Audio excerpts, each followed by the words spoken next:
I would like to call to order the work session for May the 7th for the Cabarrus County Board of Commissioners. If you have any cell phones, please put them on vibrate or silence, please. First thing that we have is approval of the work session agenda that you have on your iPads or computers. Let's see, there is some supplemental information that you have on the second page that's added to that, just to make sure. Do I have a motion to approve the work session agenda? So moved. Second. Have a motion and a second. All those in favor say aye. Aye. Thank you very much. The first item we have is for no action, but we do have Anna Jans here. Right there you are. Executive Director for PBH to give our third quarter dashboard report. And welcome. Thank you for coming. Thank you. Good afternoon.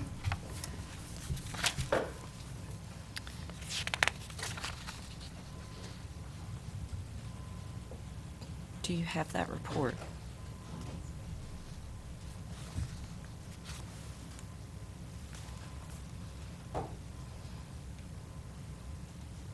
Thank you. This is the third quarter report for PBH and services and where the funding has been used for Cabarrus County. At the top of the report are your county funds. These are utilized primarily for the Crisis Recovery Center, which is an alternative for individuals going to the emergency department for mental health and substance abuse issues, as well as Mobile Crisis, which is a mobile service that provides on-site support to someone in a crisis. Below is just number of consumers served. On the next page, just identifying those that are currently waiting for innovations funded services. This is for individuals with intellectual and developmental disabilities that are at risk for institutionalization. The Residential Registry of Unmet Needs, which is for individuals with developmental disabilities. As you see that there's a slight increase, and currently our network department is looking at identifying additional providers to offer more vacancies within the county. Your Adult Day Vocational Program, this is for individuals with developmental and intellectual disabilities. This is strictly state funds, which are limited, so as those funds become available, additional funds. The next is just a overall view of number of consumers served by certain categories, your outpatient services, residential, emergency, inpatient, so forth. And then below is also shows the expense amounts for those services. Is that ICF or ICE? ICF, it's Intermediate Care Facility for Intellectual and Developmental Disabilities. Sure.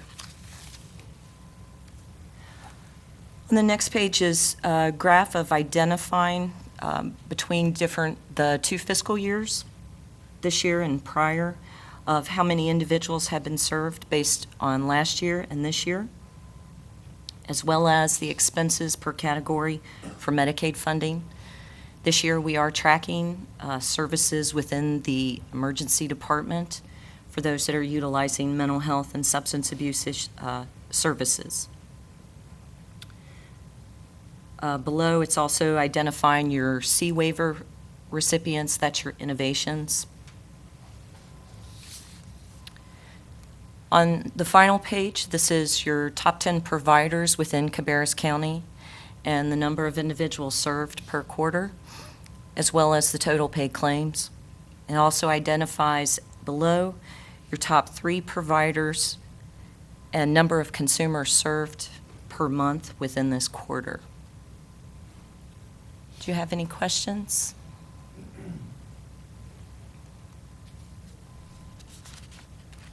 You getting full from McLeod or you Referring referring to McLeod? to McLeod. Is that from a demo for treatment? That's heroin. That's correct. That's methadone treatment. Is seems like heroin's making a very big comeback, at least in a portion of the county, not all the way, or not all across the board. We're also looking at providers that offer another alternative called Suboxone treatment, which is an alternative to methadone. And that's currently looking at, we have several providers within our catchment that offer that support. But you're right, it's heroin continues to be increasing, and methadone is somewhat of a treatment, but certainly looking at other alternatives. Thank you. Any other questions, Commissioners? Commissioner Caruth? Yeah, Anna, could you just, I've been involved in it, but explain what the Innovations Program, what that is, because that's been, I know across the state, there's been some kind of bones of contention about that being cut back or those kind of, that program. Certainly. In services with intellectual and developmental disabilities, it is the only service that does not have any type of, or in the past, never had a way to measure need for those particular services. Innovations funding is a very high-cost service because you're looking at individuals that are at risk for institutional placement. PBH approximately 7 years ago began a study on looking at a certain way of identifying supports for individuals. There was an assessment scale called a supports intensity scale, which we call the SIS. It was normed and standardized, and from that we worked with a national company called Human Services Research Institute, known also as HSRI, in developing a resource allocation model. And through that, we also worked with individuals, families, and providers from this county as well as other counties for over a year in looking at this resource allocation model, looking at the positives, negatives, strategies of how to roll this out. And with that, once we did determine how we were going to move forward on that, we started last July. And from that, we identified that there were approximately 130 individuals that were getting more services than were needed.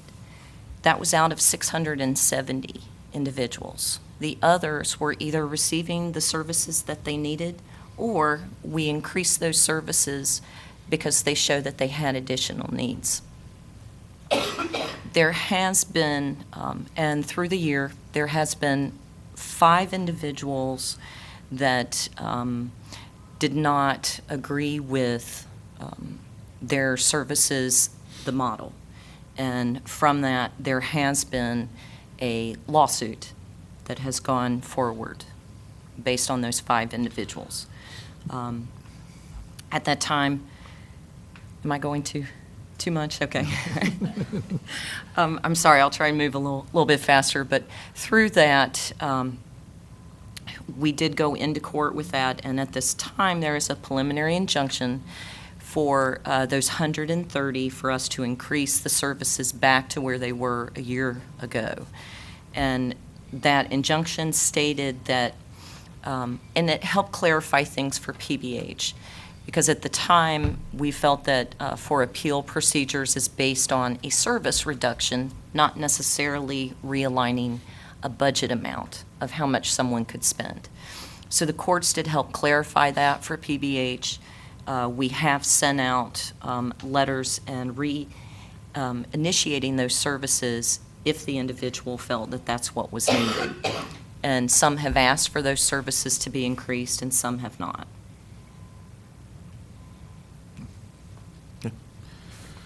Any other questions? Okay, well, thank you very much. I know we're going to hear from you again in a little bit. Yes. Thank you. Okay, next up we have discussion items for action at our next meeting. And if you will note, 4.5 and 4.6 we will discuss on Thursday with Cabarrus County Schools. And I believe all the other items on here are slated to be on the consent agenda. So during the discussions, if anyone wishes to move something to the new business agenda, you might want to look at that and make it a determination if you think we need to put something on new business instead of consent. So the first item that we have, we're happy to welcome Dr. Winkler and Christy Willem and Dana Urie's here and Susan Webster. Y'all want to come up? To talk about, of course, we all know that the Cabarrus Literacy Council is underneath the library's umbrella, and they would like to talk to us about the adult basic literacy services and contract. Thank you for that introduction. I'm Christy Wilhelm, in case anyone does not know me. Right now, I'm serving as the vice chair of the Cabarrus Literacy Council, and I've been on the board there for several years. As you can see in your packet, about this time last year, we came to the Board of Commissioners with a unique proposition that essentially the Cabarrus Literacy Council program for adult basic literacy be housed within the Cabarrus County Library system. I think that after 1 year approximately of having that in place, we can say without too many asterisks beside it, it has been a wonderful experience. And the library has been very supportive. All of the staff at the library have been very supportive. And our program has grown by leaps and bounds. Essentially, what we do is when an individual with reading difficulties is referred to us, that person is assessed to find out what their reading level is. Then they are placed with a tutor according to their reading ability to try and increase their reading ability. Now, this also extends to reading comprehension, recognition of words and letters, and actual writing skills as well. We help individuals who are not native English speakers. We help individuals who are products of our school systems who have not attained a high level of reading. At this time, we have continued to function as a nonprofit organization, and the way that the system works is essentially we are contracting with the county for you to allow us to use the library as our home base. We raise all the funds. We do several fundraisers per year. Our largest fundraiser by far is our spelling bee, which we have each September. In addition, we also solicit donations from private individuals, and through those different funding sources and grant writing, we have been able to sustain this program. And essentially, as I understand it, each month the county sends us an invoice, and we reimburse the county for the monies that have been expended during that month. As you can see, Ms. Urie is here if you have any particular questions about the day-to-day operations, but as far as the Cabarrus Literacy Council goes, our request would be for the board to continue this program. It does not cost the county anything. It's a fantastic service to the public, and we are helping people become better citizens, better workers, better parents throughout the county. I'd be happy to answer any questions if you have any. How many people would you say that this program serves? It varies from time to time, and quite frankly, it's hard to get a real grasp of the numbers from day to day. Right now, I believe that we have approximately 100 to 150 people that are either assessed, waiting a tutor, or are in the process of being tutored. Overall, our numbers are much higher than that, but at any given time, it varies from time to time. Okay. And who gives you the referrals? Or where are the people referred from? It can come from anywhere. A lot of times it's DSS. We have folks from Opportunity House that come in. We are currently running a program in the detention facility, the Cabarrus County Jail. Literally anywhere. Some people just see a poster and call. We try very hard to get the word out throughout the community in different ways to let folks know that if they know of someone or if someone wants to come in, they certainly can. There have been several events that have been held at the library. I believe, I don't know what the title of it was, but I believe it was something like Family Day, where there were several individuals that stopped by and picked up information on the literacy program while they were there with their children. So literally, they come from anywhere. That sounds great, and I appreciate all the hard work you guys do with that. Thank you. Are these people who have quit school, or have some of them graduated from school? It goes under both categories. A lot of folks have quit school. Quite frankly, our biggest contingency of folks at first in the early 2000s was when Cannon Mills closed. You know, a lot of those folks had worked there Right. since they were teenagers and never finished school. So you have some folks who are in that category and some folks who just got a leaving certificate, basically saying that they had attended school through the 12th grade, but they never actually got a diploma. It's just hard to believe that you go through 12 years of school and not learn how to read and write. That's true, but you have to bear in mind that we're dealing with a lot of different folks. You know, there were some folks who were let out of school in the 60s and 70s and didn't have the same requirements I think that our school systems have now. They weren't called at a young age, and some folks have learning disabilities that they just Well, never got diagnosed with. Now, I think they was higher in the 60s and 70s than what they are now, as far as requirements. Well, You know, perhaps. they got it now where you could, what they're starting in Charlotte, where you can't even give nobody a zero. Well, whatever the case may be, they got through somehow, but they're still out there. And there are a lot of folks, in all seriousness, that somehow managed to get through the system but still need some help. So we're there for them. Yes, a couple things. I think, too, what you have, especially with the adult, that's what I say illiterate, I guess right, wrong with terminology, but the person that's not learned to read, there's a lot of shame, too, for a lot of those folks that they know now they've got a problem and don't want to admit it. That's And how that's we get a lot of folks through the door. Uh-huh. They're ashamed of the fact that they can't read to their kids Uh-huh. or help their kids with their homework. Right. That's a really strong current that brings them through the door. When someone wants to volunteer to be a tutor, who do they contact, or how do they use? If they'll just contact our office, it's 920-ABCD. Okay. We can get you into a tutor training class. I believe that we have those about quarterly, and get you set up with a student. Okay. If you or anyone that you know would like to volunteer, we'd be glad to have you. Okay. Okay. Okay, anything else? Okay. We do have the, If we're going to move on to the next one, the board does know that Darcy is on a literacy council. This is not expending monies from the county. If this goes on the consent agenda and I vote for it, it's, you know, I don't think I have to recuse myself or should, but I want everybody to know that since there's no monies being expended, I still wanted to bid everybody, we don't need to take it off the new business, or consent if that's going to be the decision of this board. Okay. I don't think there's a problem with that at all. All right, thank you very much. Thank you. The next item we have, Pam Dubois, you're going to present that one on elections? Yes, of course, everybody knows there's election tomorrow, so the Board of Elections is very busy preparing for that.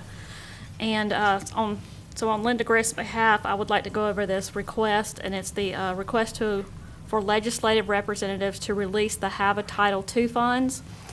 The Board of Elections, along with many other 83 other counties, have come together in support of having these monies released. The monies would be utilized to pay for the elections equipment administration fees. We've had these monies for many different years, and it is federal money that is passed down and requires a state match. That state match is about $664,000, and basically the request is for the Board of Commissioners to support the the Assembly to enact that $664,000 so that monies can be utilized to pay for those election expenses. If not, the county will have to expend $44,438 in next year's budget to cover those expenditures, so that they are basically looking for the board's support in signing off on a memo that's been included in the packet. Any questions?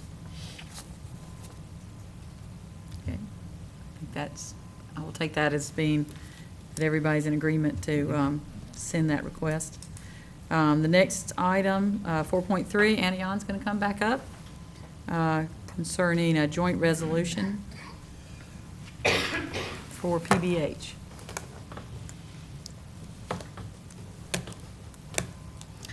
Hello again. I thought that Commissioner Cruz brought this up last month. I did, but we've not. Formally voted on it. Formally voted, Okay. her formal proposal about it, so she's gonna, Ask us to formally vote on it. yeah. Yes. And she's actually gonna go through the weeds that I put in the middle of it, so she knows what she's talking about, so. But I'll be brief. Thank you. So just a quick overview. In July of 2011, there was session law passed for the Medicaid waivers to expand into North Carolina. And with that, PBH did work to merge with Alamance-Caswell as Orange Person Chatham and the 5-county area authority, which you see the counties above at the beginning of the joint resolution. And through that, what we have identified is current general statutes. The way we have governance set up is that with 15 counties and you have 3 appointees, you're looking at a board of approximately 45 people for that governing board, which is, could be very difficult. So PBH is offering something a little different in our area of looking at local community oversight boards. And this would be specifically to, for Cabarrus County, of identifying 3 individuals, appointing, Board of Commissioners would appoint those 3 individuals to the local community oversight board. We would specifically look at service array within Cabarrus County, identifying service gaps, and looking at things specific to this county. From that, there would also be a governing board, which would, the proposal is 13 members of looking at 2 county commissioners, individuals from 1 person appointed from each of the community oversight boards, as well as 6 individuals with specific expertise in healthcare, finance, as we move forward in the waiver and identifying ways to make sure that all of the needs of the counties are being met. We do feel that this might be the best option for our counties in support of looking at a different governing structure. There is also right now a subcommittee, legislative subcommittee, that Commissioner Caruth has been a part of looking at different models in the state. But we can, through current 122C, is elect that each county, if they are in agreement of changing the governing structure, that we can move forward on that. And we would like to do that as we merge with all the counties July 1st.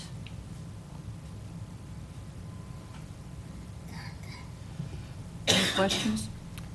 I didn't see in the board what actually, some of the people that make up the board, and let me tell you my concerns. Okay. Is that if hospital authorities, through the appointment either by the county or by the local board, ends up becoming weighted in that favor, I'd have a concern about that. I think that, and I don't know what the structure is. When I was trying to look through here, I didn't see the structure as to how many, if that would be a possibility. If you identify on section 3, oh, you have the PowerPoint. Okay. If you can scroll through the PowerPoint. I think it's page 58. Yeah. 58, It just 59. says 13-member board. And then the next one, next to that goes into detail about how that. No, I understand, but So So they will be of different expertise, not necessarily just individuals like the hospital authority. Well, You're looking. and what I'm saying is, and I don't mean to cut you off, but if you got Sure. one healthcare, say that's a hospital authority. Right. If you have somebody within the hospital authority doing insurance, well, now you got two from the hospital, or the healthcare authority, hospital authority, and then you got the CFO from the hospital, now you got three on the board. You see, soon enough, you start racking up, and they all have expertise, but, my concern is if that becomes a takeover, but on the board. Because I think their input's valuable, but I don't think it should be inputted to the extent that it starts diverting or possibly diverting away from the, the successes y'all have right now. Certainly. Would like to state that on that same page is Right. what we're looking at is that they will initially be appointed by the secretary. But there was also some discussion at our last board meeting of working with the county commissioners and board of commissions to appoint to that governing board, as well as the board committee would recruit for vacancies and recommend those replacements. So we're trying to look at a way to make sure that there is no heavy one provider, one area of interest that is on that board. I don't know if that answers your question. I understand your answer. My concern is when 5 years from now, how is it going to look? In 6 years from now, in 7 years from now, whatever. I mean, y'all are doing great things right now in being able to be very efficient. And y'all do things because y'all are able to create efficiencies within yourself. And my concern is if the board, because of one industry getting heavy in that one industry, whether it's intentional or by accident, then it starts diverting away from y'all's efficiency. Also, looking at those six, we're looking at a 13-member board. So this, even though the state is proposing, I think at the point is 11-member, we're looking at 13. So even with those six, you're identifying additional county commissioners to that board, as well as your CFAC member, are an individual or a family member with someone with a disability, as well as someone from each of the community oversight boards, which would equal that additional 7 individuals. And those are solely controlled by our local community operations centers through the Board of Commissions. Okay.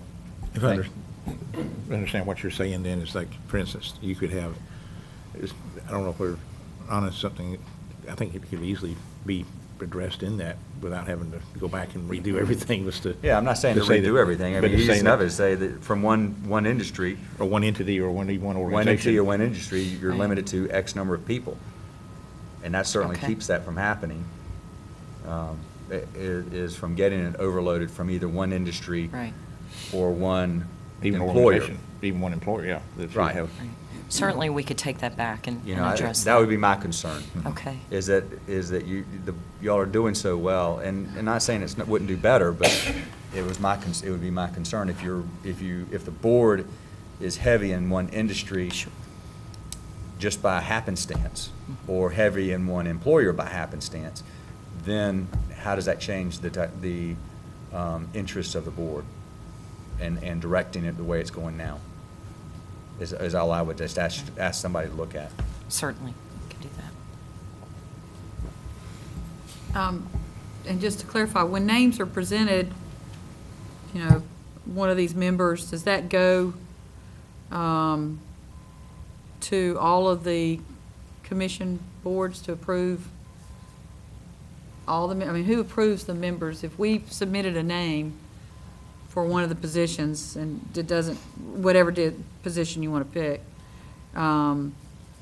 do all the county commissions get that name for approval, or who's going to approve who gets on the board?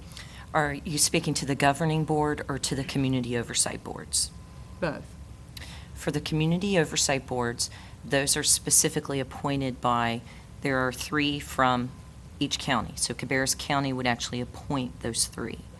For the others on the governing board, the current PBH board, which also has county commissioners from each county, are on that board, and we'll work to appoint those individuals that are represented for the governing board.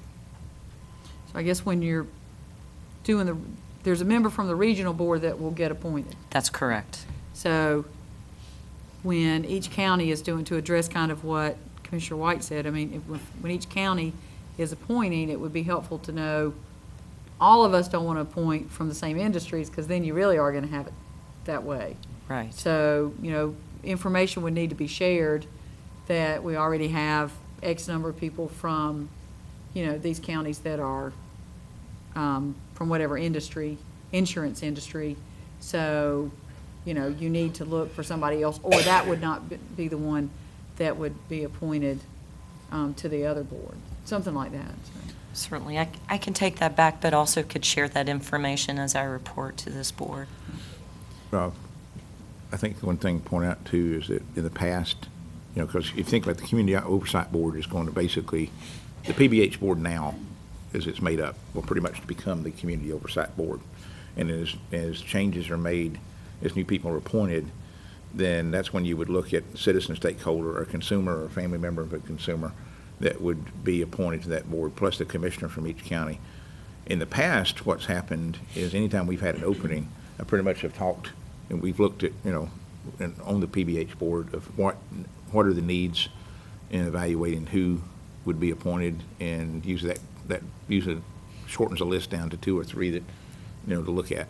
That would be a recommendation, just like we do with the other boards, when we have a recommendation coming from that board itself or committee, of who should be appointed. It'd be the same thing there. And I think that's one way, I know Anna would be probably talking to the commissioner on this board to say, hey, we have a shortage in this area, we have an overabundance of this industry or this employer represented on the board, we need to get somebody to round it out a little bit, balance it out. And I think that would occur at that level. So. Well, concerning this particular item, this is a joint resolution, and if we approve it like it is, then your concern's not addressed in it. So I don't know what your timeline is what's your timeline on getting all the resolutions approved? July 1st is when all the mergers fully happen. Your board is certainly going to meet before July the 1st. Yes, that's So they can discuss this and just come back with whatever y'all's recommendation is, and then we can go from there. Okay. We meet next week, I believe. Next week. 2 weeks. 17th. They meet 17th. before our regular meeting on the So 21st. we put it on new business, and they accept what we're asked, or what's being asked of it, then we can approve it on the next meeting. Right. Otherwise, they need to talk about it more, and we can table it. Okay. Okay. Can do And you go to that meeting. I'll be, yeah. So you'll be able to explain Exactly. the question. or one of the concern. biggest challenges that we've got right now, when there's the 122C that is being proposed to be changed, is that with 15 counties, the way the LMEs are organized and the way that the state statute is that all 15 counties have to agree. One county can veto the whole thing, or necessarily veto the whole thing, can decide not to participate, and then you have to decide whether or not they want to stay in the organization or not. But that's being changed to where it can be a 2/3 of the counties in the area, because, look at having to come back get 15 boards to agree on that. Sometimes might be a challenge. Not that we, sometimes we we can't get beyond 3-2. So we're just trying to go 15-0 on that, so. So you'll meet, and you can let I us can- know something on the 21st, at least what your discussions are, and. Mhm. And I we'll be able propose that to we, discuss it. So we'll move when that the one to new appropriate time business. is to put it in new business. I Do you have questions? Yeah, well, I just got a comment. I agree with Commissioner White and what he's saying. However, I do think that the Community Oversight Board will be made up with enough diverse individuals who they will be appointing to the Governance Board, correct? The Community Oversight Board. They'll have one appointee to the One. governance Right. board, that's Okay. correct. So hopefully it would catch some of that, but, Mhm. hopefully it would. And that's the thing, Commissioner Meisner, what I'm saying is, I'm not saying it's going to happen, but my concern is when you go from the local level up to the governing board, Right. that's where I'm more concerned about saying that the governing board should have a limited amount in one industry or one employer so that it doesn't happen. So what you're looking at is if you don't want to look up to that 13-member board, and suddenly there's 8 people from the same employer. From the same employer. Right, And and that's, then, you're right, can- that's a that can- great point. yeah. you know, or 8 people that may not be the same employer, but they're all from the same industry, and it's like, okay, now we can capitalize.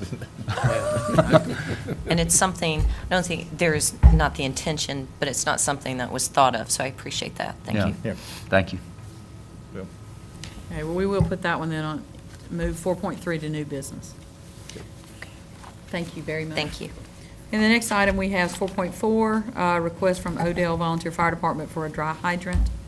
Jonathan Marshall, and we have, is it Jody Johnson? It is. Welcome you Sergeant. from Odell to join us.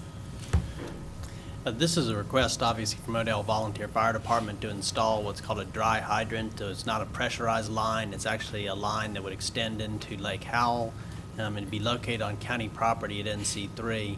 It's for purposes, obviously, of fire suppression, but they feel like it will help their insurance rating as well. And I believe Jody can explain it further if you have any questions about how it works. There's a picture in your agenda if you want to take a look at one.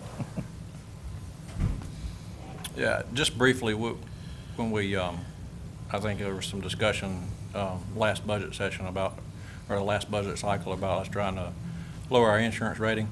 And what it requires in the north part of the district where there's not municipal water sources is establishing water sources. And it can either be those dry hydrants or static water sources. So we've installed a dry hydrant at Earnhardt Lake, and then we have the water tanks at Park Creek and Turtle Creek Nursery.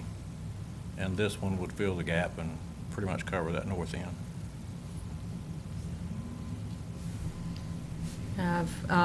You mentioned Wasack here.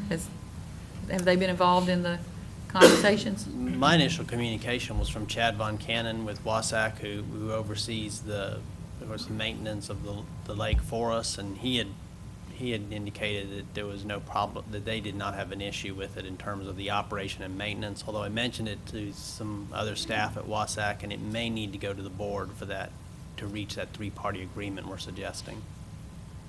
But they were gonna discuss that internally and get back with me.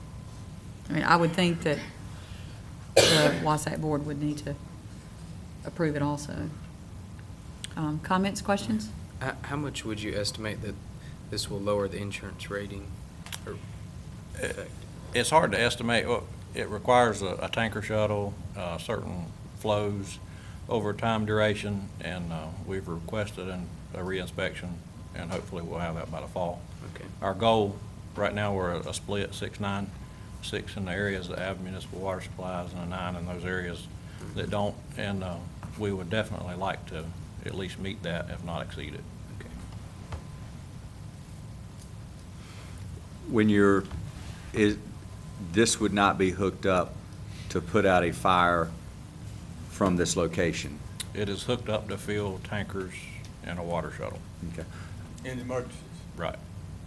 What is, and I know that the lake has got a lot of water in it, and taking water out is not going to be a big issue, but just out of the abundance of caution, how much water is usually used on a fire? It can, I know it varies, but. yeah, it could vary. Probably, I think an excessive amount of water would be somewhere in the 10,000 gallon realm. Okay. And if there's multiple fires, that still would not affect our water supply? No, I would imagine. I mean, I can't imagine it Not the happening, volume of but- water there, no. And that's one of the reasons why I think Wasack needs to be part of the agreement, because when there are drought restrictions put in place, then the Wasack board has to adopt those drought restrictions. And it Okay. may be something that they would have to curtail the use. Okay. And the tankers that are being filled, I would assume that the tankers that are going to be filled are not going to be carrying some sort of hazardous materials, fire suppressant materials, that if that got released into the water supply, No, it just pure. I mean, they're pure clean lake water, tanks, yeah. clean Clean tanks, trucks pure that are lake water. being, okay. That's all the questions I have. Any other questions? Okay. Well, we'll put it on the agenda, should it? Do you leave it on consent, or do you want to leave it on, put it on new business to hear back from Wasack? If we leave it on consent, I'd say it's subject to Wasac's approval. Yeah, I mean, I Or think it's Wasack's subject to restrictions. Wasack's, yeah. Okay. And that way they can go, they know they got assurances to Well, we'll move leave, forward. we'll leave it on consent, and then, we'll make sure that Wasack has it on their agenda this month. And that's the way we've worded it, is it will require that three-party agreement, and that would be negotiated by the county attorney Okay. and county manager.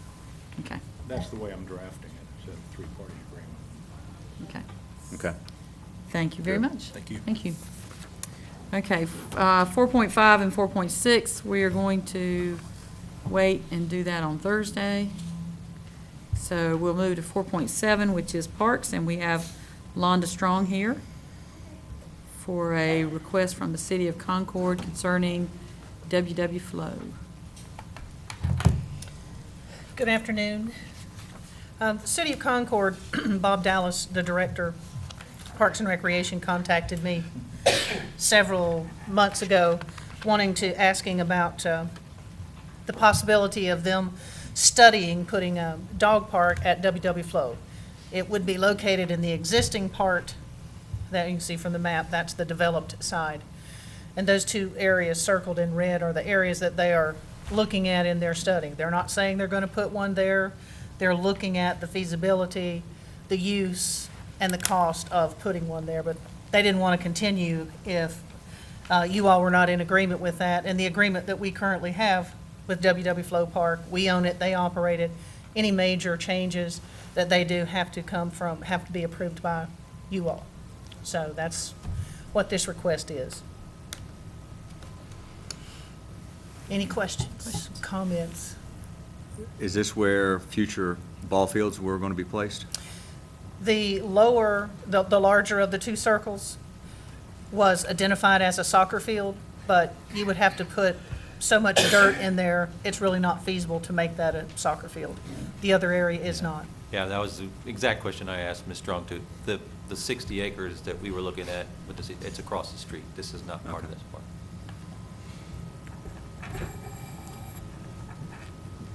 Any additional questions?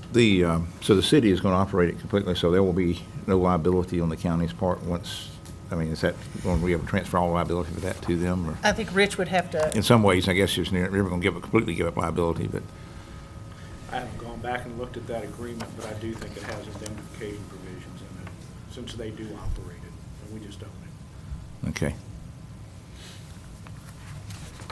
So I know not that there's been big problems, but there's sometimes been issues in dog parks, and people have a tendency to think their dog is a very sociable dog once they get out, until they get out to the dog parks, and It's not. No, it's not. Yeah, or bites on another dog, or, when you have different sized dogs out there, people also have to use their judgment about when to bring their dog out or when not to bring their dog out to the dog park. And this is just to do a study, and then they'll come back Yes. to us about any plans. Okay. correct. Okay. Because you can do a dual dog park where you have small dog area and large dog area to help with that, so. When our park commission discussed this, they had a lot of questions, specific questions. They wanted to know exacts of everything, and I said, I can't answer any of that at this point, but if in fact the Board of Commissioners approve this, and then it goes further, we will make sure that the city comes and we go over everything together, because they had some of the same concerns that you're talking about. Okay. Yeah, because it's more than just putting a fence up around it, Yes. then y'all come, It is more than that, okay? Does the city have liability at that park? County don't have any. The city does. I don't know if we do. I think for purposes of operation of it, they would potentially have liability if something were to occur during the time that they are operating it. The county probably has arguably some potential for premises liability by virtue of being the owner, but we've tried to deal with that through the indemnification language, which basically says that it's the city's obligation to operate that park, and if anything arises in the course of that operation and the county gets sued for it, the city will step in and defend the county and pay any subsequent award if there were to be one in the event that were to occur. So that's, when you still own it, that's about the best and only way that you can deal with that kind of a risk. Okay, so we will leave this on the consent agenda for them to go ahead and proceed with the study. The next item, 4.8, is again also parks, about an extension for the soccer complex at Franklin to remain a youth-only complex. Yes, Mr. Billafer and I have discussed this in some great length, as he and his department are the ones that have been doing the investigations and studying and working with NC State and an individual contractor in dealing with the growth and the route establishment that we have on the soccer complex. And I'll let him tell you where we are on that at this time.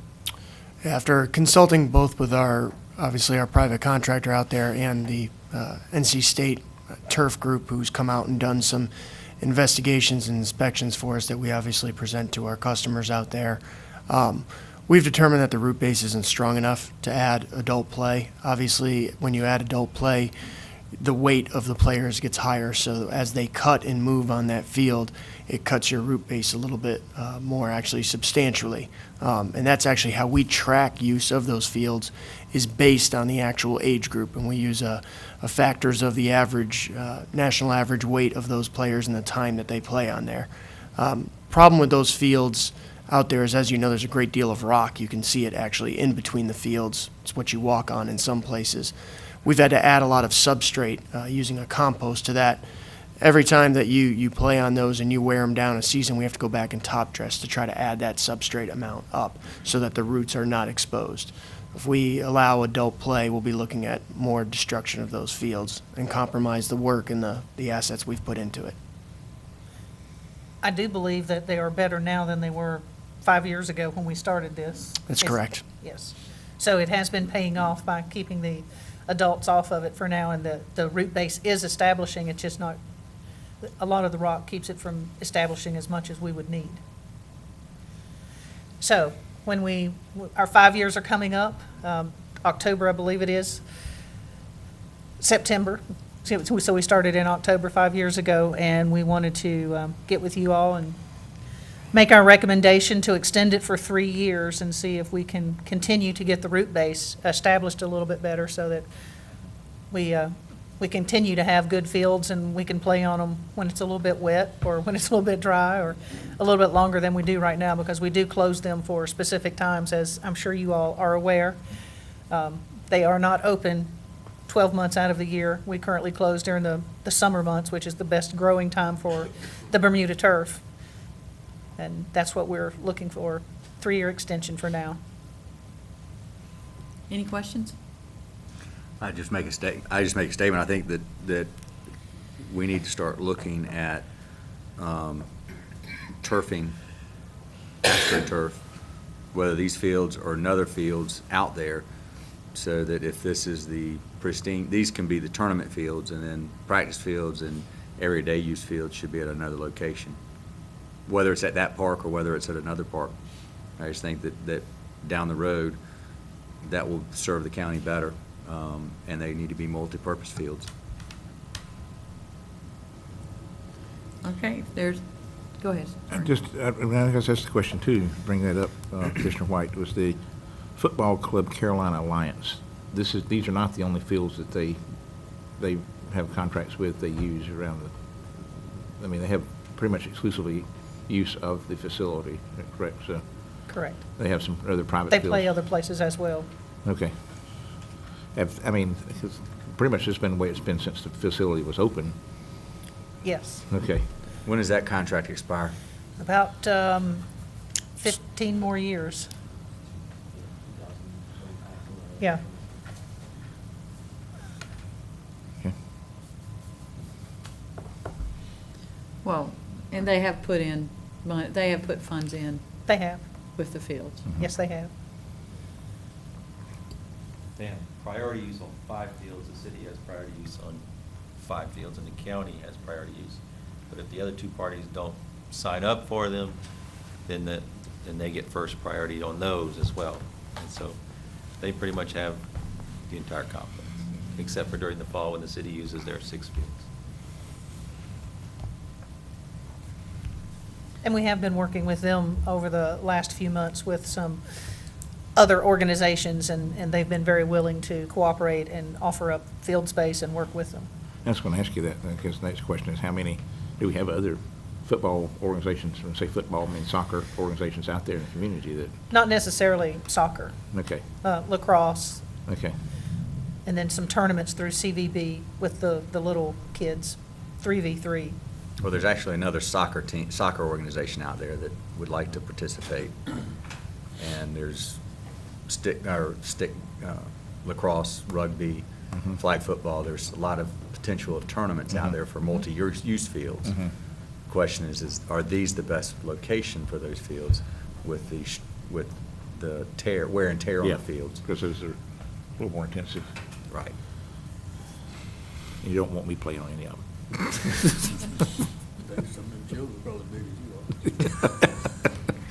Okay, so we'll keep this on the consent agenda then for the regular meeting. Okay, thank you. Thank you. Next up, there's Dennis. We have Dennis Testerman, Soil and Water Conservation District, to talk about Cox Mill Elementary School stormwater system.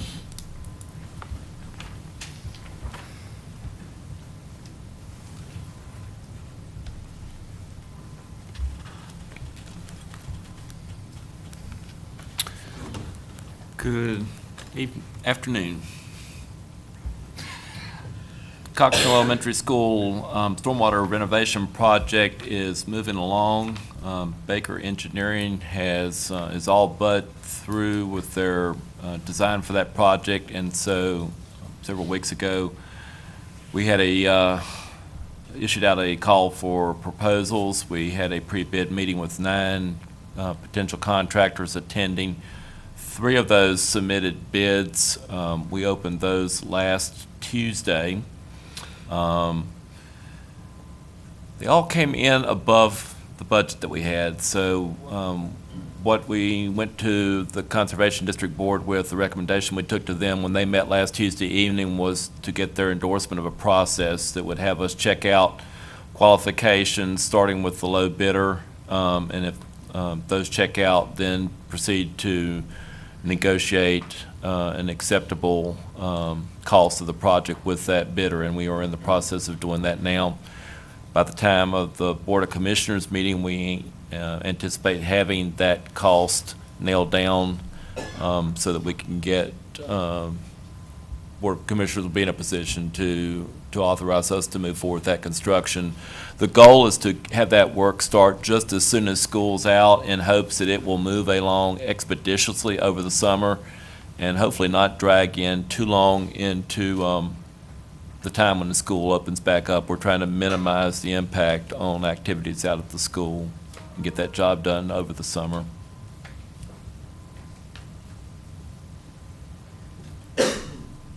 Can you kind of explain what's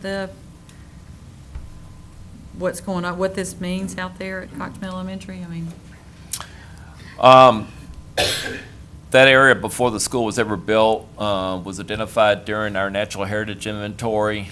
Clark Creek Heron Rookery is regionally significant, state designated natural heritage area. We've had we're trying to actually, and the creek, that's the good news. It's a significant natural heritage area. The bad news is that stream is on the state and federal list for impaired waters. Getting lots of urban pollution from the types of activities that are happening out of that area. So what we're trying to do is to improve water quality in the stream. Clean Water Management Trust Fund felt like that was a worthy project, and also working with the Ecosystem Enhancement Program. And so that was the purpose of getting the grant. What we're trying to do is to treat more water on site rather than discharging it directly into the wetlands, there are a number of pipes now that discharge directly into the wetlands where it goes through some minimal holding area before it's released.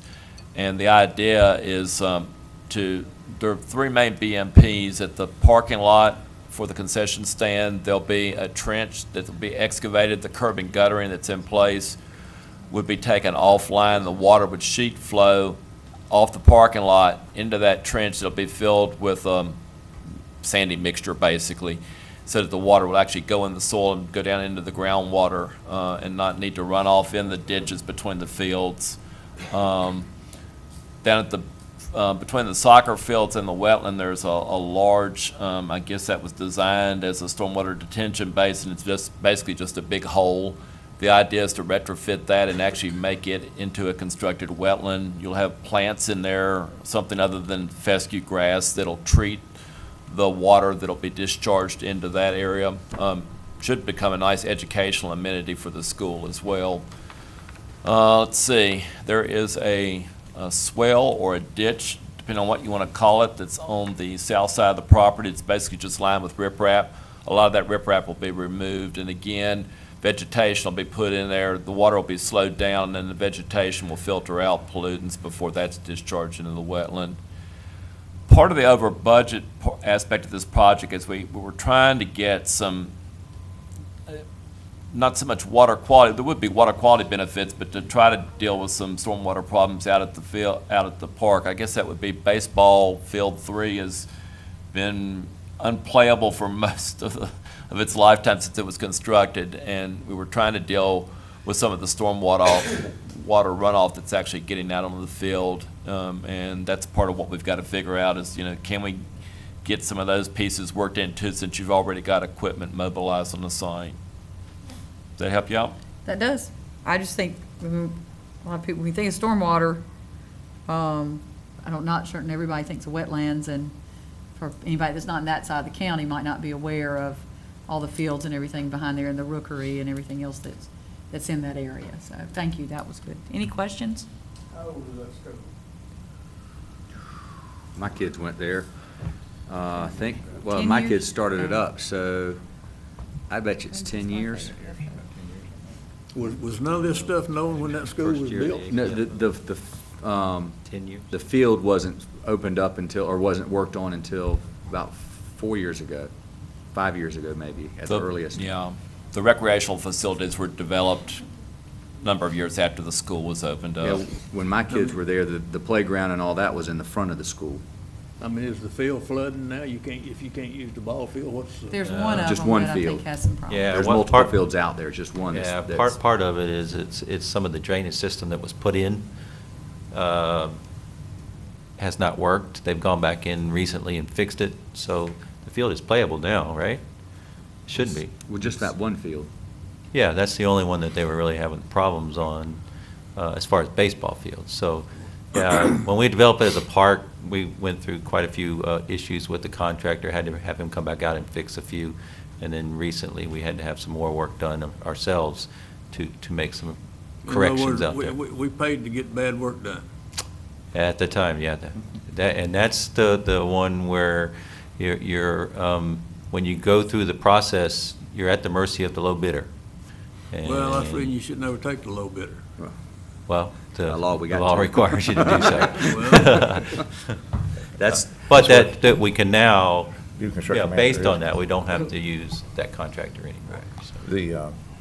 I can just say a couple things. I know that when we were out there on the spot checks, I rode out with the members of the Soil Water Conservation District Board, were commenting about the same thing, about how we, I guess, I don't know, I'm not going to start pointing fingers here, but I thought the architect too did not take into consideration a lot of the issues revolving around that. And I think it's something we need to make sure that in the future, was, schools are built or the parks built with schools, that we address and have the reviews done so that we're doing stuff that does make sense from a soil and water conservation perspective, because there was a lot of money spent on building those fields, and then everything that was put in such a way so it really made matters worse out there than better. Yeah, I think on the low bidder, I think that's why the construction manager at risk has got to be That's the thing for the future, I think, because that way you can Well, within address these reason. things. Yeah, I mean, within reason. Yeah, I don't know whether this has been big enough to do it with or not, but. It was taxpayer money. so That's right, exactly, It yeah. didn't matter.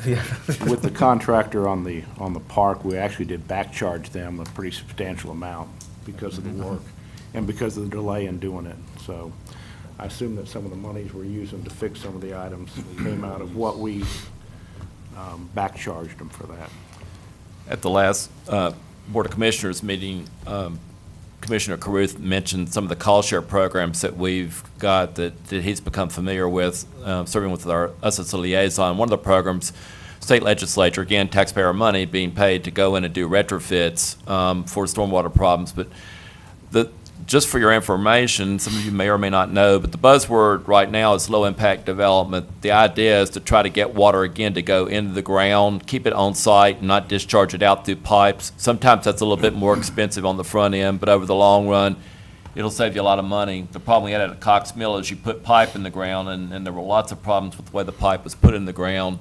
You can't see what's going on underneath the ground. And I see this all the time going out in subdivisions too, ones that have been built within the last 10 years, and you have drop boxes that weren't built right, and the water starts finding a way to go down the side, and then some poor homeowner's stuck with it because it's in their backyard, and yet it's not a problem that they had anything to do with or knew that they were buying when they get there. So we're trying to encourage folks on the front end just to avoid all that infrastructure if they can, and find some way to deal with the water on site, get it into the ground rather than shooting it off out of sight, out of mind kind of approach. Okay, on this one, because there's still some unknowns, if that's okay, let's put it under new business. And then in 2 weeks, hopefully, we'll have some more information for us. Of course, at that time, if we've gotten information and all the questions are answered, we can move it back to consent. Thank you. Okay. The next item we have is 4.10, sale of foreclosed property. Mr. Marshall, or? Well, I'm going to ask Mr. Cook to help with this one also. We have a number of properties that the county owns now through foreclosure, or I guess on tax bills. We're looking for your authorization to begin to advertise those, and what we'd like to do is advertise them for sealed bid with that minimum set on the amount of taxes owed. And I guess I would need to include our taxes as well as those owed the city. Excuse me, that's correct. And these are properties that our General Services Department has had to maintain. There are some vacant lots, but some of these do have dwellings on them, so we've had to do some minimal maintenance. So it has become a burden to continue to maintain those, and we would love to get them back in private hands of someone, a private taxpayer. We've already exhausted measures of trying to dispose of them, and with that minimum low bid, there was no bidders. So now we're trying to go the next route to lower that minimum, and so we can move them and get them back on the books. How will we let, I don't know, I have no idea where these parcels are. How will we let people know that these parcels exist for that They purpose? should be advertised, wouldn't they? They'd have to be advertised. And also, they typically are put up at the courthouse, posted at the courthouse. They will be advertised. They will need to be advertised for those sealed bids. Will we put it on the website, on our website? Certainly, yes. How many properties are we talking about? It keeps changing. I think they picked up a few more since Yeah. the original. There was 8 or 9, and I think they picked up 3 or 4 more. Approximately 15 on the current list. How many? About 15 on the current list. And none of them are very large parcels. They're very small parcels in some of the older neighborhoods that either somebody owned 2 lots and just never paid the taxes, or Are these all vacant lots, pretty much? there's a few that have houses on them, but the houses are in disrepair. It would take a lot of money to. Be a project house, right? And we do have the information, the list of properties we're proposing under this, and I'd be glad to send those to you along with, or include that in your agenda along with, we have some pictures of a few of them. That's what I was getting ready to ask Okay. for, so Look I at would it. appreciate that. All right. Having some idea of what you're talking about. Okay. Okay?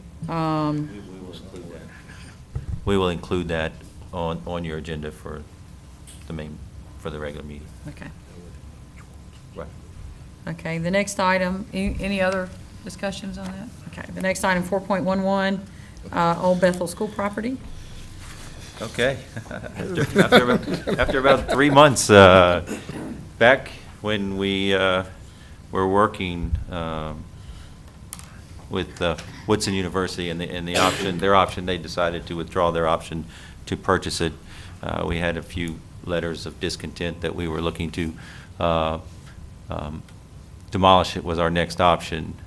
So we approached the town of Midland to see if the county was willing to pass it on to them, or donate it to the town for public use, for public use or the benefit of the southern part of the county, to see if they were interested in taking it. So they've been talking internally now for a couple of months and looking for other options as far as an end user themselves. So they have contacted me this past week, said they're getting pretty close on from a board level as to making a decision to take it or not, as well as, they're talking to other people as well.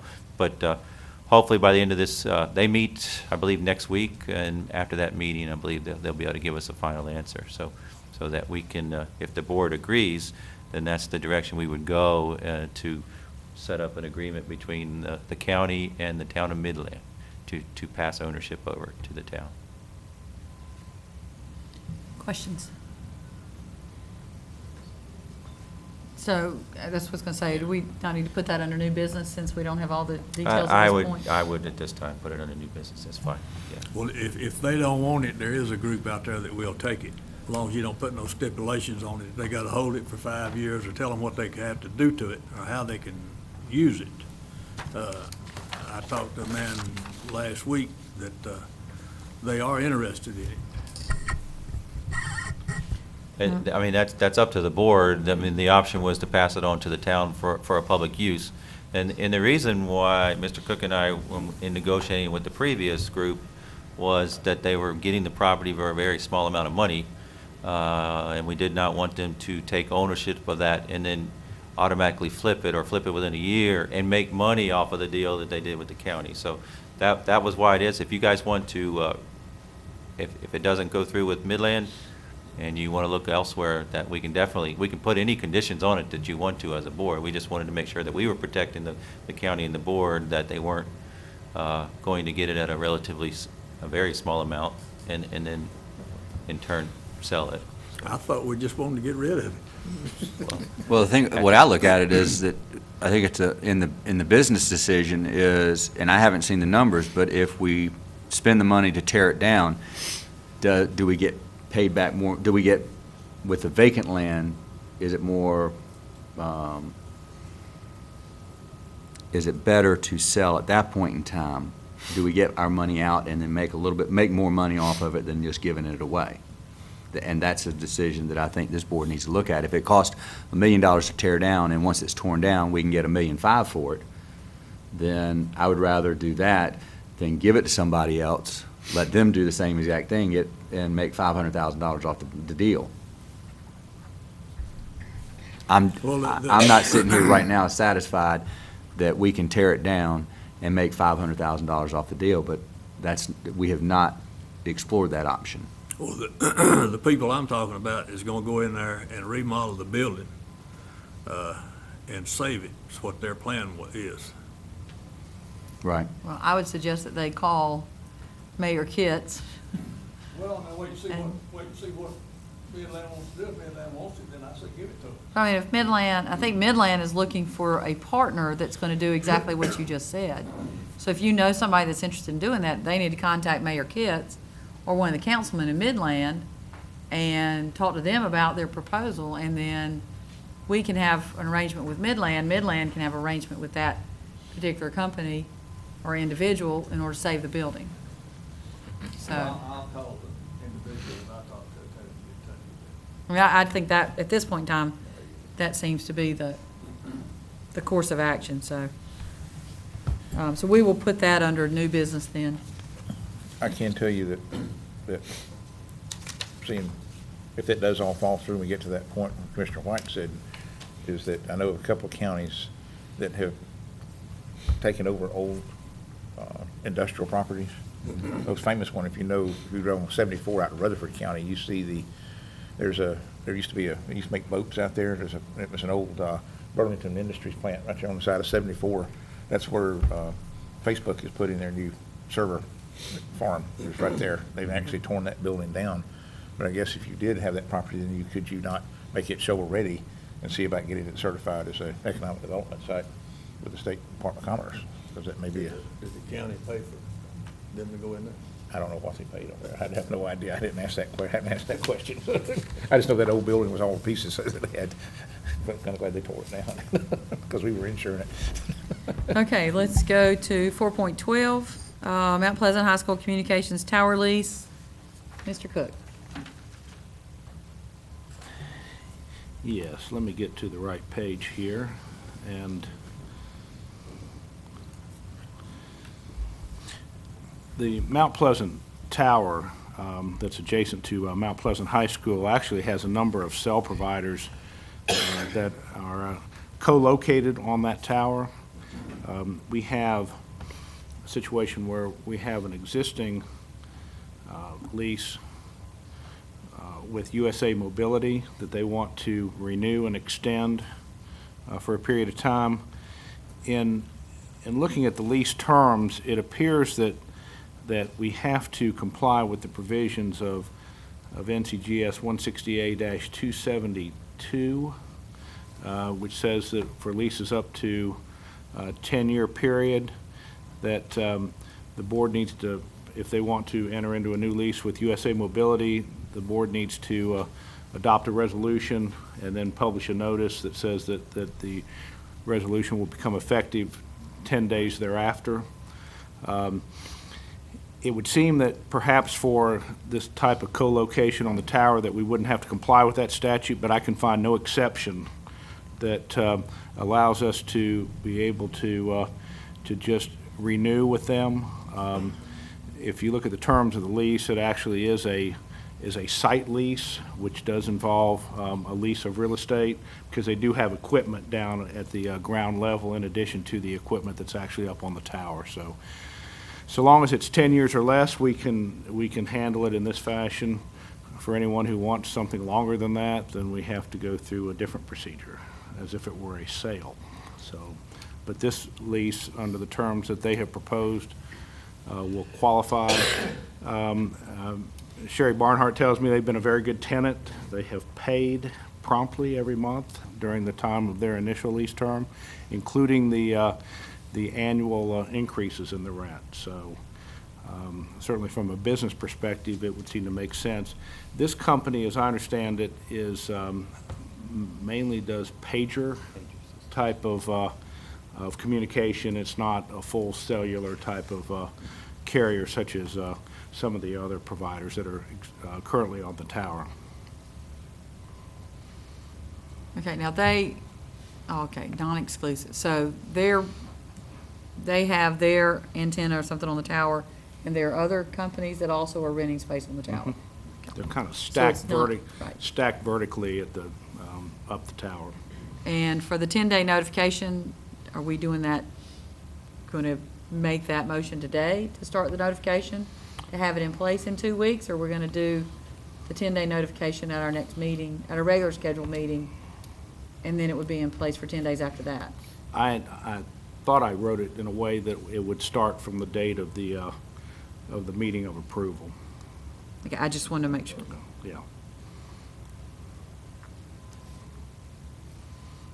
Because during that 10-day time, if somebody else could come in and want to do something different or not?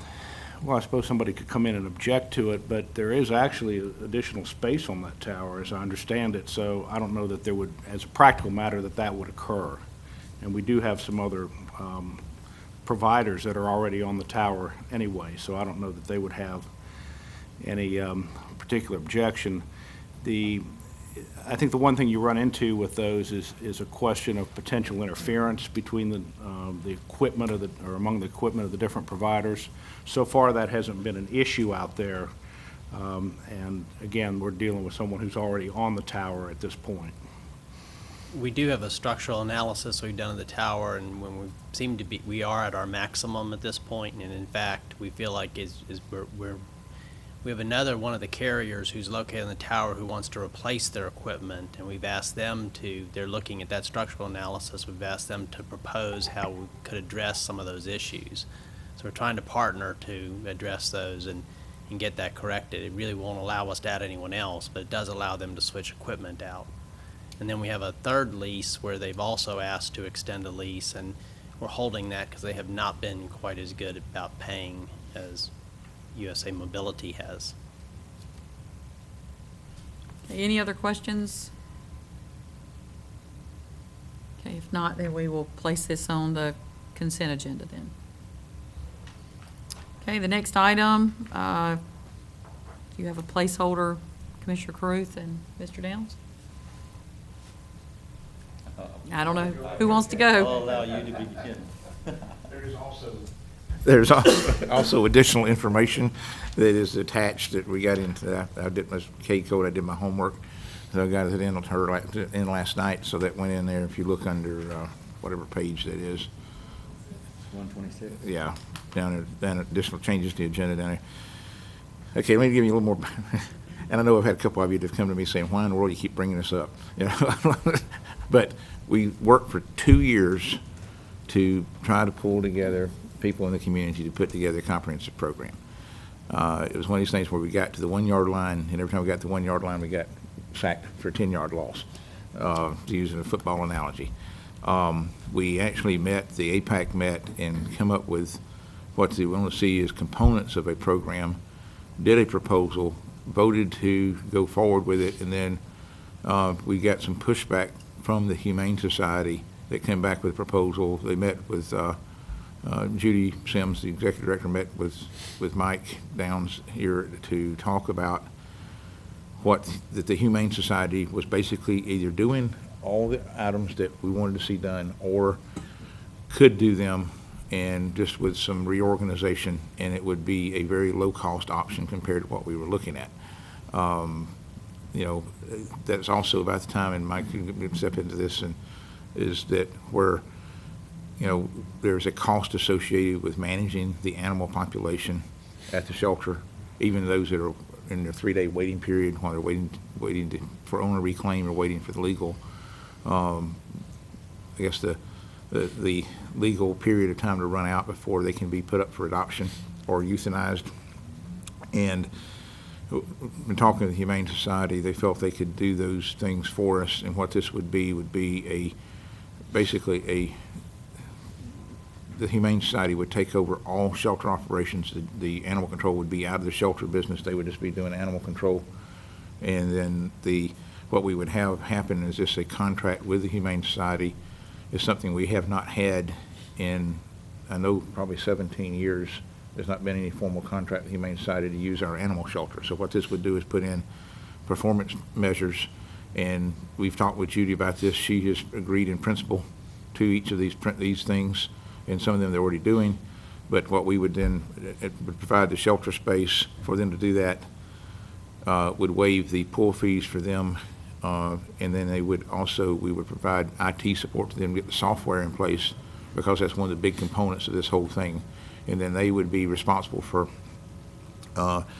managing the animal population once it comes in, once it's brought in by animal control, and be responsible for the owner reclaim, as well as be responsible for all the intake and care and feeding of those animals until they're adopted out or until they are transferred to other organizations or euthanized.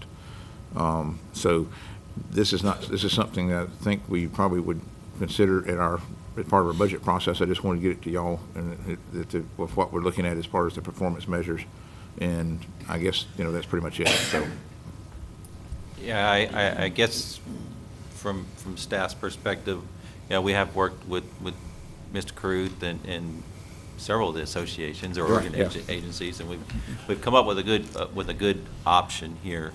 But as Mr. Caruth said, there is an impact on the budget. It would not be any full-time coordinator as what was proposed before. However, the Humane Society will take that on, but in the past, they have had to use their own funds to clean the shelter.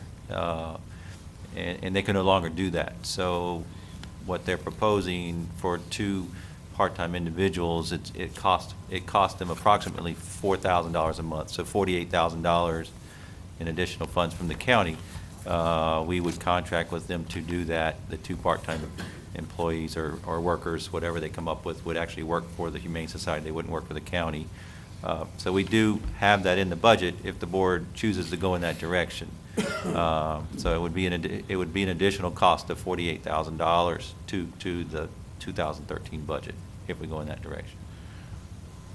I'd ask before we start doing that is for them to be put on the community service list over in the courthouse, because you're gonna have, people have to do community service for different aspects, number one. Yeah, we did, we talked a little bit about that, and while it's not a highly technical job, there is ways to keep this thing clean, and they are using different chemicals to keep it maintained at a level that the Humane Society feels comfortable that it won't pass, that they can eliminate the potential for any diseases passing through there. So it may be an option that we get some community services workers to help supplement what they're doing out there, but Ms. Sims felt pretty strongly that it needed to be somebody that was trained and is doing it every day.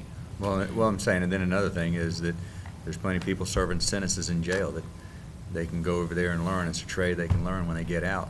They may be able to transition. Just something to look into. One of the things too in here that would be included, you know, in addition to the reclaim process, that they would set up the intake process, number 9 and number 10 on these performance measures, one of them is they would provide a monthly report to us, and that would be done. APAC would come up with what that report format would be, and that would be provided to us as a report every month on how many animals were brought in, how many were euthanized, how many were adopted out. And then number 10 there is that on an annual basis, they would be an independent program audit done that would look at, are they complying with what we've asked them to do and every performance objectives of the contract. And we felt that probably best to be done by people that are not in the rescue community or in the county rescue communities, because they, you know, could create additional animosity if you did something like that. But also that they would have to provide, obviously to get county funds, would have to provide an audited financial statement to the board each year as part of the budget process. And of course, with our latest issue a couple of months ago with programs, that contract would have to be approved after July 1. So, but I feel like Mike brought the point up is that there's a cost associated with tending to these animals, and you know, it's going to be there regardless of whether we do a contract with them or not. If we don't do a contract and they're sitting out there in our facility with no contract, and if something happens out there, who is liable? And this helps to formalize that a little bit more. So, Yeah, anyway. well, this seems, I mean, what I'm reading is kind of a list of things that have been agreed to. As their board of directors for the Humane Society looked at it? Because, I mean, According to Judy, they have looked at these things, and they are either already doing these or would given the IT support, and they can easily get these organized to do, because most of it's administrative. Yeah, that's a very good question. We posed that question to Ms. Sims as well, to make sure that it wasn't just her as the president, but the entire board bought into these measurables as well, and she assured us that they did. I mean, I would like to see minutes from their board with a vote saying that they agree to, if this is what they're going to, the measure's going to be, saying that they agree to every one of these. The other question I had was about the software. I think it exists, is that correct? Or do we have to buy new software? It does exist. In fact, we're meeting Wednesday morning, the Sheriff's Department, on the staff level, to make sure it is out there and in place. There's going to be some training. We'll need to bring the vendor back in to train the Humane Society volunteers. But if everything goes well, we should have it in place and operational by July 1st. And is this a contract or an agreement? I mean, is this something that the attorney needs to draw up so that, I feel that, have a my relationship? personal opinion, I think it does need to be something that needs to be a formal contract drawn up. Oh, yeah, I agree. Yeah, with these deliverables in there, and that, I would think that Ms. Sims and their board would need to sign off, whether she's, I'm not sure if she's the chairman of their board or what, but I think it should probably have 2 signatures on there. so is this something that can be done in 2 weeks for our May 21 first meeting? No, that's what I'm saying, is Or that is this is this- something considered as part of a budget process that's in what I wanna make sure. July, Well, and they can, be ready This- to go. And the agenda Approve it in June. says discussion item for action on May 21st, so I want Okay. to clarify that. We're going to bring this back at one of the budget meetings, Mhm. because we have 4 budget meetings coming up. You'll determine which budget meeting it should be presented to us in, and that gives our attorney time and the Humane Society, Humane Society to work out whatever agreement, contract it's going to be, and make sure everybody's okay with it. I know Commissioner Meismer, you had comments. Yeah, under under the second section, the first point, the pool fees will be waived for the Humane Society. How much money would we be losing there? I don't think at this point any, because they're not pulling, they're not taking them out. That is already exists, that they've not been, they use the adoption fee that they collect from the public, and they use it internally in their operations already, so. So we're incentivizing them. Yeah. And with the IT support, what will that entail? Taking 1 computer down there, 3 computers, and if we have to buy software? I think they've already got 1 computer down there that the sheriff's department's already using, so it'll probably be setting up another workstation for them to do. And part of this is not just the logging of the animals and tracking them, it's also to set up photographs as well. So you can take the pictures, get them out on the website, and it'll help with the adoption agency, or the adoption process as well. That's been one of the biggest concerns, is nobody knows what the inventory is down there, so some of the other agencies haven't been able to pull as much as they may have it, and even the individual citizens don't know what's there without going down there. So this way, they can, as soon as they get there, the photographs will be taken, be put up on the websites, both their website and as well as we can even run it on the counties as well. Okay. And then number 4, the county will provide adequate funds to provide for the operation of the animal shelter. Is that That's the- $48,000? That's the 48,000, yes, sir. One other thing too, is I think that 2 big things here is that in one of our APAC meetings, it came out that if you had a good reclaim process of how you could get, people could go out and identify their dogs and pick up the dogs, that would reduce the population by as much as 25% of the dog. About 1 out of every 4 dogs that come in out there are in that situation. So it would help, I think that by itself lower stuff. And the other one is the big thing, in talking to Patsy Beaker in the last few days, is that the cat population is what is the biggest driving thing of the population issue, overpopulation issues we have in the county, or feral cats. And so having a trap, neuter, release program developed, and that'll take them working with the other rescue groups to do that and that's something that I've taught her, is that you could do in one weekend 100 cats, trap, spay and neuter, release them back on Sunday, and at each one of those events for 100 cats would be about $5,000 total to do. And you could if you set up a right private fundraising for that, then doing those about 3 or 4 times a year, you could make a big headway towards wiping out, reducing the feral cat population in the county. So that's a program that will be paid for Privately. Okay. Yeah. Yeah, that's what I'm saying. This gives the Humane Society too the opportunity, we are almost designating them through this as the lead agency to work with the other rescue groups to develop some of these things that go on. So. Okay, so that one we will take off of the May meeting, and we'll put that in where it's appropriate during the budget cycle. Okay, at this time, the next item that we're going to do is talk about our strategic plan. So we need to take about a 5-minute break so that we can get set up for those discussions. So we'll take a 5-minute break. Thank you.